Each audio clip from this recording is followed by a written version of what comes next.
Hasina government নেমেছে, আওয়ামী লীগ নেমেছে, এর মানে এই না যে ফ্যাসিজম সরে গিয়েছে।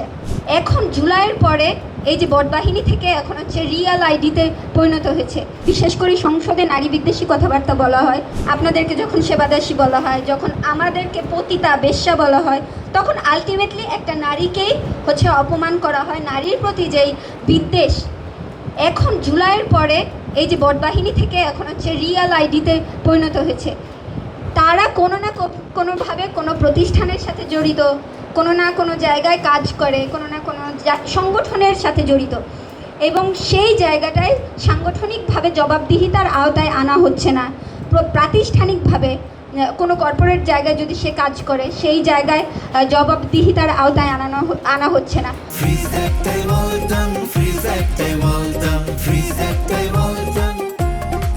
স্বরাষ্ট্রমন্ত্রী আমাদেরকে আখ্যা দিয়েছেন যে এই দেশে কোনো মব চলবে না, কিন্তু এরপরেও হচ্ছে নারীর বিরুদ্ধে মব হচ্ছে, ওয়াজ মাহফিলে নারী বিদ্বেষী কথাবার্তা বলা হয়, এবং এই মানে নারী বিদ্বেষ সংসদে, বিশেষ করে সংসদে নারী বিদ্বেষী কথাবার্তা বলা হয়। আমি দেখি খুবই মানে বিশেষ করে রুমিন ফারহানা ছাড়া হচ্ছে কেউই কোনো এই বিষয়ে কথা বলতে চায় না, যেন এই বিষয়ে কথা বললে তার পপুলারিটি লুজ করতে পারে।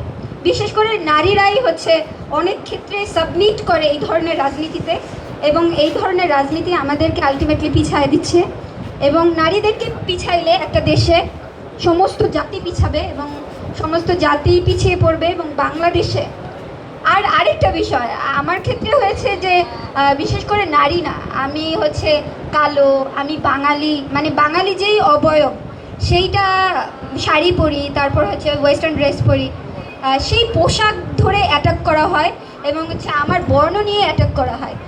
আরে ভাই, আমি বাঙালি, আমি তো কালোই হব, তাই না?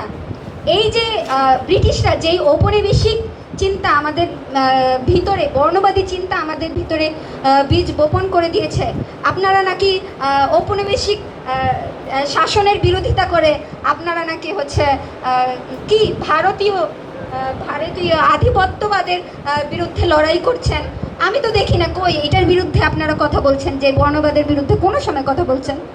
তো আলটিমেটলি আমার মনে হয় যে দিস ইজ মানে very fake of you, and আমি মনে করি যে আপনাদের এই আইরনিক্যাল মূলত, কারণ আপনারা বিশেষ করে বেশিরভাগ হচ্ছে একপাক্ষিক আলোচনা হচ্ছে এবং একপাক্ষিক প্যানেল দাঁড়িয়ে গিয়েছে, এবং আমি মনে করি যে আপনারা যখন হচ্ছে অনেক বেশি নিরপেক্ষ রাজনীতি করতে যাবেন, ডাকসু যখন নিরপেক্ষভাবে রাজনীতি করতে চাইবে, তখন সে আরও মানুষকে ধারণ করতে হবে, আরও শিক্ষার্থীদের ধারণ করতে হবে। বিশেষ করে এক ধরনের মতাদর্শী নারীকে ধারণ করলে হবে না, আরও নারী আছে বাংলাদেশে, বিভিন্ন রকমের মতাদর্শের নারী আছে, তাদেরকেও ধারণ করতে হবে। তখনই সেই নারীরা এই প্ল্যাটফর্মে আসবে, ডাকসুর প্ল্যাটফর্মে কথা বলতে আসবে, ডাকসুকে ওন করবে, এবং পরবর্তীতে ডাকসুতে নারীরা যেন হচ্ছে সমানভাবে অংশগ্রহণ করতে পারে, প্রার্থিতা নিতে পারে, যেন সে স্লাট শেমিংয়ের ভয়ে, আমরা দেখেছি যে আমরা রিপোর্টও করেছি নির্বাচন কমিশনের কাছে, এই রিপোর্টের কোনো রকমের আমরা ফলাফল দেখি নাই, কোনো প্রতিবাদ দেখি নাই। ভিপিজিএস, তারপর হচ্ছে আমাদের নারী প্রার্থীরা আছেন, কোনো রকমের এর বিরুদ্ধে কোনো রকমের স্টেপ নেয় নাই, এবং সেটা নিয়ে তারা কথা বলতে আগ্রহীও না। এবং ব্যক্তিগতভাবে ভালো আছি, মানে আমি তো একটা পাওয়ারফুল করছি, এটাই যথেষ্ট না।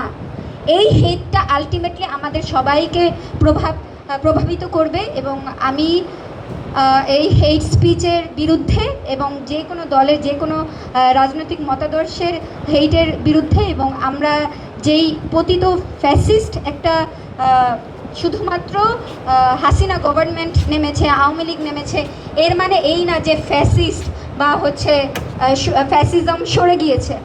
ফ্যাসিজম আমাদের মধ্যে আছে, এবং সেই ফ্যাসিজমকে কাটায় উঠতে আমাদের আরও বেশি গণতান্ত্রিক হইতে হবে, পরমত সহিষ্ণু হতে হবে, এবং পরমত সহিষ্ণুতার প্রথম পদক্ষেপ আমরা দেখতে পারবো যে নারীর প্রতি আপনারা কতটা সিম্পাথাইজড, কতটা হচ্ছে মমতা ধারণ করে আপনারা কথাবার্তা বলেন।